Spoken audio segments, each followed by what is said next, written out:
खबर अयोध्या से प्रभु श्री राम की, क्योंकि लगातार तैयारियां चल रही हैं। मुख्यमंत्री को भी पहुंचना था, हालांकि पहुंच नहीं पाए, लेकिन वो उनकी पूरी नजर है, अधिकारियों से लगातार संपर्क में है, जायजा ले रहे हैं। प्रधानमंत्री अभी जाने वाले हैं और उसके पहले पूरी तैयारी चल रही है। भव्य लाखों करोड़ों जो श्री राम भक्त हैं, देश में नहीं विदेशों में भी उनकी नजर बनी हुई है कि किस तरह से तैयारी चल रही है। लगातार निर्माण कार्य विकास पूरी तरह से रफ्तार में है। एयरपोर्ट बन रहा है, होटल्स, सबको, सड़कों से लेकर जितने भी आप इंफ्रास्ट्रक्चर कह लीजिए, अयोध्या में इस वक्त सबको सजाया जा रहा है। पूरी तैयारी हो रही है ताकि जब ये उद्घाटन कार्यक्रम हो तो भव्य तरीके से हो। सिर्फ देश की नहीं, दुनिया की निगाहें रहेंगी उस दिन। ऐतिहासिक दिन। पूरी रिपोर्ट, विस्तृत स्पेशल रिपोर्ट आपके लिए। पहले चरण के वो अपने आखिरी चरण में है, यानी कि जो फर्स्ट फेज का राम मंदिर का को पूरा होना है, उसके वो आखिरी चरण चल रहे हैं। बाहर से आपको ये फिनिशिंग टच दिया जा रहा है, जिस तरीके का काम इस वक्त आप देख रहे हैं। तो ये पूरा परिसर है, राम मंदिर परिसर 70 एकड़ में ये फैला हुआ परिसर है। और आप मंदिर की वास्तुकला को, मंदिर के स्थापत्य कला को और इस राम मंदिर की नक्काशी को आप देख सकते हैं फुल स्विंग में, यानी कि युद्ध स्तर पर यह काम चल रहा है। इंजीनियर्स, इसके अलावा सुपरवाइजर्स, जितने मजदूर, तमाम लोग इस वक्त आपको मंदिर परिसर में दिखाई देंगे, क्योंकि 22 तारीख को, यानी कि 22 जनवरी को इसका उद्घाटन होना है। प्रधानमंत्री मोदी यजमान के नाते इस कार्यक्रम में रहेंगे और उन्हीं के हाथों ये इस मंदिर का शुभारंभ होना है। तो आप मंदिर का जो विहंगम दृश्य है वो इस वक्त आप देख सकते हैं कि किस तरीके से मंदिर निर्माण हो रहा है। पूरब की तरफ से इसकी एंट्री है और पश्चिम में रामलला, जो कि 5 साल का उनका जो बाल रूप है, उसे स्थापित किया जाएगा और दक्षिण की तरफ से निकासी है। तो आप मंदिर का जो क्षेत्र देख रहे हैं उसमें ये एंट्री का मंदिर है जो हम आपको दिखा रहे हैं। और ठीक उसके सामने 300 सीढ़ियां हैं जो कि ऊपर जाती हैं और फिर उसके बाद रामलला के इस मंदिर में लोग प्रवेश कर सकेंगे। तो ये मंदिर का एक भव्य स्वरूप निकलकर इस वक्त सामने आता हुआ दिखाई देगा। राम मंदिर लगभग पहले चरण का जो फर्स्ट फेज है वो बनकर तैयार हो रहा है, क्योंकि 22 जनवरी को इसका उद्घाटन होना है। हम आगे जब चलेंगे तो जो इंजीनियर्स होंगे, जो यहाँ मजदूर होंगे, किस तरीके का उनका अनुभव रहा है इसे बनाने में, हम उसे भी समझने की कोशिश करेंगे। इस मंदिर के चारों तरफ एक परकोटे का निर्माण हो रहा है और वो परकोटा जो है वो दक्षिण भारत की द्रविड़ियन शैली का होता है, यानी कि मंदिर को चारों तरफ से चबूतरे से वो बना होता है। तकरीबन 70 मीटर ये लंबा है और जो 13 मीटर ये चौड़ा परकोटा है। हम आपको दिखाने की ये कोशिश कर रहे हैं इस वक्त। आप मंदिर के अलग अलग दृश्यों को देखिए, मंदिर के अलग अलग दृश्यों को आप देख करके समझने की कोशिश कर सकते हैं। भारी मशीनें, खास करके इसको LNT, लार्सन एंड ट्यूब्रो जो कंपनी है, वो इस मंदिर को पूरा कर रही है, वो इसे बना रही है। तो निर्माण का काम हालांकि 22 जनवरी के बाद भी चलेगा, लेकिन ये पहला फेज बन करके तैयार होता हुआ दिखाई दे रहा है। और हमारी सहयोगी श्वेता सिंह इस वक्त हमारे साथ ज्यादा जानकारी के साथ जुड़ गई, जो इस वक्त अयोध्या में मौजूद हैं। श्वेता, क्या तैयारियां देख पा रही हैं? देखिए, मेरे आसपास आप उन तस्वीरों से ही राजीव देख लेंगे। एयरपोर्ट का उद्घाटन होना है जब प्रधानमंत्री यहां पर आएंगे 30 तारीख को, और पहला जो नागरिक विमान है वो अयोध्या में लैंड करेगा। अब मेरे पीछे ये ब्रिज अगर आप देखेंगे तो ये सीधे बाईपास से जुड़ रहा है, यानी कि जब एयरपोर्ट पे कोई भी लैंड करेगा तो सीधे यहां से, और योगेंद्र आपको दिखाएंगे दूसरी तरफ वो राम जन्मभूमि का हिस्सा हो जाता है, जहां पर सीधे राम मंदिर की तरफ वो आगे बढ़ सकते हैं। यानी बहुत अधिक प्रतीक्षा नहीं, वहां लैंड करेंगे और यहां से सीधा राम जन्मभूमि की ओर वो आगे बढ़ सकते हैं। हालांकि योगी आदित्यनाथ आज आने वाले थे, इसलिए पुलिस का बंदोबस्त भी आप हर तरफ देख सकते हैं, कैंसिल करना पड़ा क्योंकि मौसम ने इजाजत नहीं दी टेक ऑफ के लिए। लेकिन अयोध्या एक ऐसा शहर है, एक ऐसी नगरी है इस समय जहां हर तरफ बस निर्माण ही निर्माण आपको चलता हुआ दिख जाएगा। चाहे ये ब्रिज आप देख रहे हो, चाहे ये पीछे हॉस्पिटैलिटी सर्विसेज के लिए, फूड एंड हॉस्पिटैलिटी सर्विसेज के लिए ये जो बिल्डिंग आपको नजर आ रही है। राजीव, मुझे अयोध्या नगरी उस स्वरूप में भी याद आती है जब यहाँ पर कोर्ट में मामला चल रहा था और जिस सड़क पे मैं खड़ी हूँ इसी में समूची गाड़ियों का आना जाना इसी चौड़ाई में होता था। लेकिन अब देखिए वहां पर आगे भी सड़क है, दूसरी तरफ भी सड़क का विस्तार है, यहाँ पर एक ब्रिज है, ओवरब्रिज है, उसके आगे पूरा निर्माण। इधर पीछे की तरफ देखिए तो वहां राम मंदिर का निर्माण। पूरे शहर की जो तस्वीर है वो बदल चुकी है। राजीव।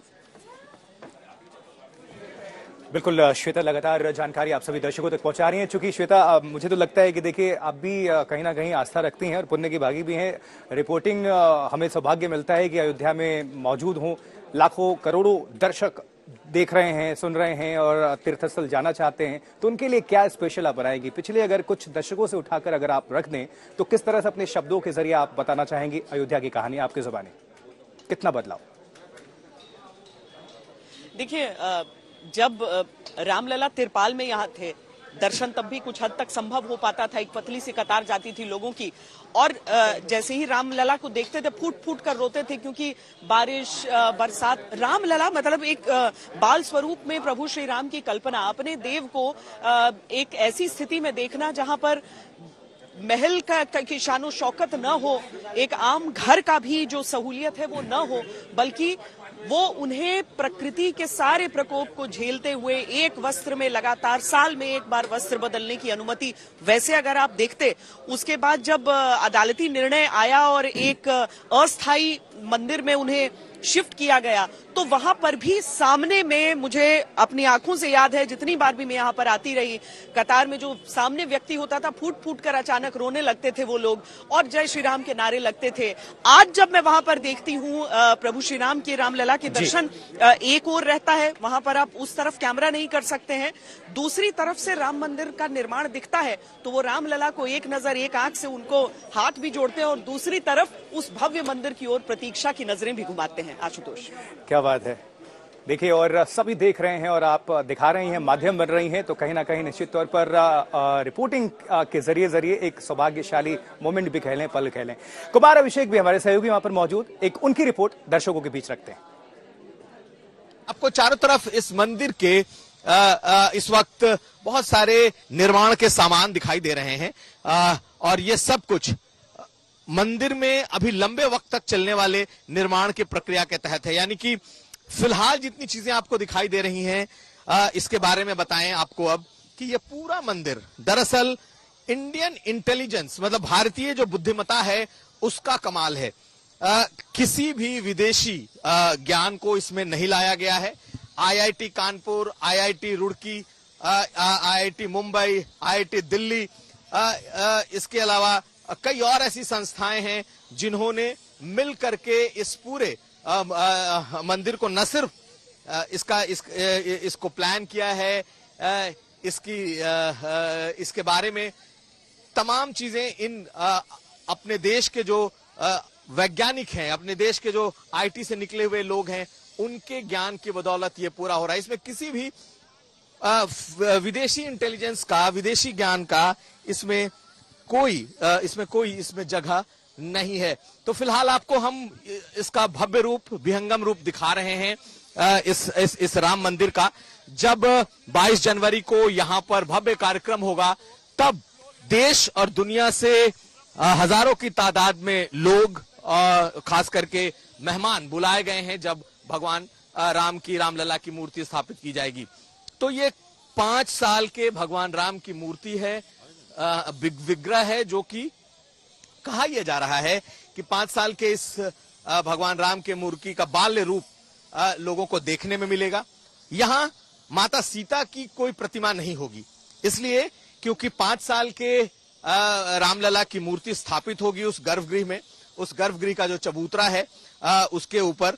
और चूंकि 5 साल की उम्र के भगवान राम होंगे और तब तक उनकी कोई शादी नहीं थी, इसलिए कहा गया है कि ये सिर्फ भगवान राम के बाल्य रूप का मंदिर है। 4 इसके परकोटे के कोने बनाए गए हैं, जिस पर 4 अलग अलग मंदिर होंगे, जिसमें भगवती के, शिव के, इसके अलावा गणपति के और सूर्य के, ये 4 मंदिर होंगे। हम आपको आगे की तरफ लिए चलने की कोशिश करते हैं और दिखाते हैं ये पूरा परिसर। यूं तो फैसिलिटी सेंटर इसमें बहुत अहम रोल अदा करेगा इसमें, लेकिन इस मंदिर का स्वरूप, इस मंदिर का जो रूप है, हम आपको इस वक्त उसे दिखाने की कोशिश करते हैं। इसके आगे जाने की इजाजत नहीं है। इसके बाद निर्माण का काम चल रहा है, इसलिए यहां से ही आप फिलहाल इस पूरे मंदिर को हम दिखाने की कोशिश करेंगे। तो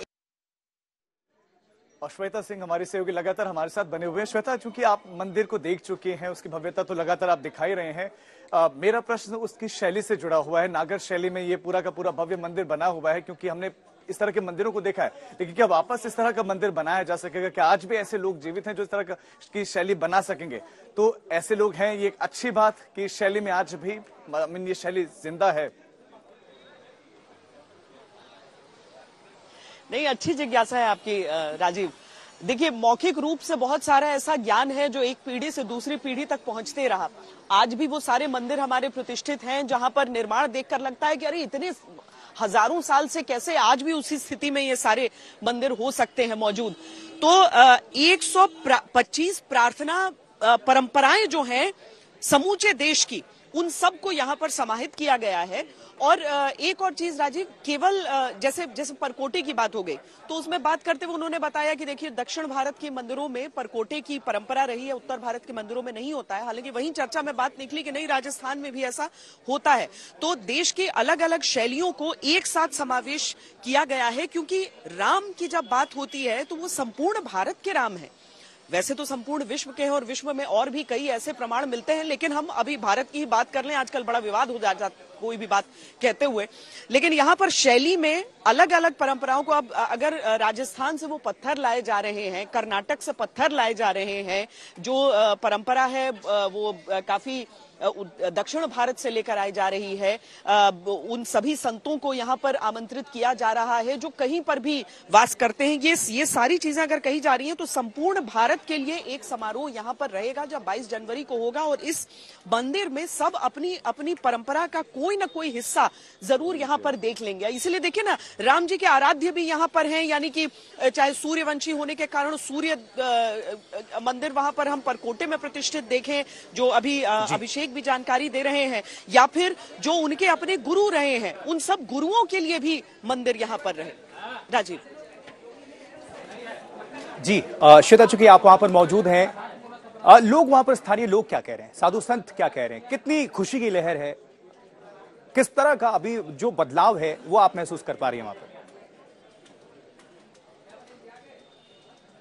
अरे लोग बहुत खुश हैं लोग, क्योंकि आशुतोष देखिए, इस जगह को, अयोध्या नगरी को, लोग जो राजनेता हैं वो यहाँ पर आते नहीं थे, फटकते नहीं थे, कि उनको लगता था कि यहाँ पर बहुत सारा विवाद जुड़ जाएगा। लेकिन आज अयोध्या नगरी में आपको हर जगह केवल जो लोग हैं वो इसी बात से खुश नजर आ जाते हैं कि अयोध्या नगरी में बहुत काम हो रहा है। और यहाँ पर देखिए ना, इस ब्रिज पे भी हर जगह आपको ऐसी छोटी छोटी सुंदर तस्वीर दिख जाती है।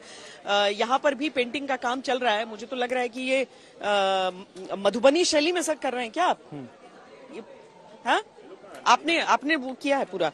देखिए, ये सब अगर आप देखें तो मुझे इसमें अब ये रंग रोगन जो पूरा यहाँ पर, एक तरफ तो कलर किया जा चुका है और दूसरी तरफ जो है इसका, मैम आप बताएंगे, आपने ये तो मधुबनी जैसा लग रहा है। हाँ मैम, ये मधुबनी और मंडाला आर्ट दोनों मिक्स करके बनाई जा रही है। एक मंडाला आर्ट का डिजाइन दे रहे हैं, एक मधुबनी का दे रहे हैं। देखिए, जो राम जी के ससुराल में भी हम जश्न की बात करते हैं ना, अब ये मधुबनी के साथ अगर ऐसी तस्वीरें, ऐसे चित्र यहाँ पर हैं, तो यहाँ भी 2 शैलियों का वो बता रही हैं कि उसका मिश्रण करके यहाँ पर इस तरह की पेंटिंग चल रही है। बहुत बहुत धन्यवाद आपका श्वेता, वहां से तस्वीरों को दर्शकों के बीच रखने के लिए और जानकारी विस्तृत तौर पर पहुंचाने के लिए।